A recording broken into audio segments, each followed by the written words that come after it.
Hello बच्चों, तो चलिए इस प्रश्न को पढ़ते हैं। यदि एफ एक्स बराबर वर्गमूल एक्स माइनस एक प्लस वर्गमूल एक्स प्लस 24 माइनस 10 गुणा वर्गमूल एक्स माइनस एक, जहाँ एक्स 1 से 26 के बीच है, एक वास्तविक मान वाला फलन है, तब जब एक्स 1 से 26 के बीच है के लिए एफ डैश एक्स बराबर विकल्प ए 0, विकल्प बी 2 वर्गमूल एक्स माइनस एक, विकल्प सी वर्गमूल एक्स माइनस एक और विकल्प डी वर्गमूल एक्स माइनस एक प्लस 5। तो यहाँ पे देखो हमें एफ डैश एक्स का मान बताना है। ठीक है, तो प्रश्न में आगे बढ़ने से पहले इस प्रश्न से संबंधित जो मुख्य अवधारणा है उसकी हम चर्चा कर लेते हैं।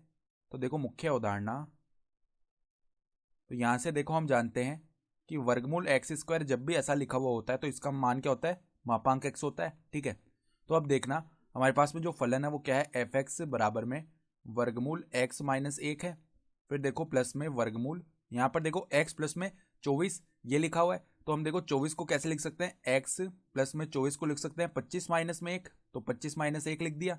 ठीक है, फिर माइनस में 10 वर्गमूल एक्स माइनस एक है, तो देखो 25 माइनस एक लिखने से क्या लाभ होगा, अब देखो हम क्या कर सकते हैं, वर्गमूल एक्स माइनस एक प्लस में वर्गमूल के अंदर इस माइनस एक को हम एक्स के साथ लेके आते हैं, तो एक्स माइनस एक, फिर देखो माइनस 10 वर्गमूल एक्स माइनस एक, और प्लस में हमने 25 को क्या लिख दिया, 5 का स्क्वायर।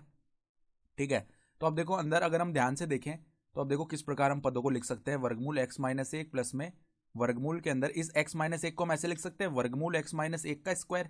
ठीक है, माइनस में देखो 10 को हम लिख सकते हैं 2 गुणा 5 गुणा में वर्गमूल एक्स माइनस एक। ठीक है, और फिर देखो प्लस में क्या है, 5 का स्क्वायर है, तो ये तो अंदर क्या बन गया, A square minus 2ab plus B square, यानी कि ए माइनस बी का स्क्वायर बन जाएगा अंदर, जो कि क्या होता है, देखो वर्गमूल एक्स माइनस एक प्लस में यहाँ पे वर्गमूल है, फिर अंदर क्या बन गया, वर्गमूल एक्स माइनस एक माइनस में 5 इसका स्क्वायर बन गया। ठीक है, अब देखो जो वर्गमूल एक्स स्क्वायर उसका मान मापांक एक्स आता है, तो यहाँ पे क्या आ जाएगा, वर्गमूल एक्स माइनस एक प्लस में मापांक में क्या आ जाएगा, वर्गमूल एक्स माइनस एक माइनस में 5।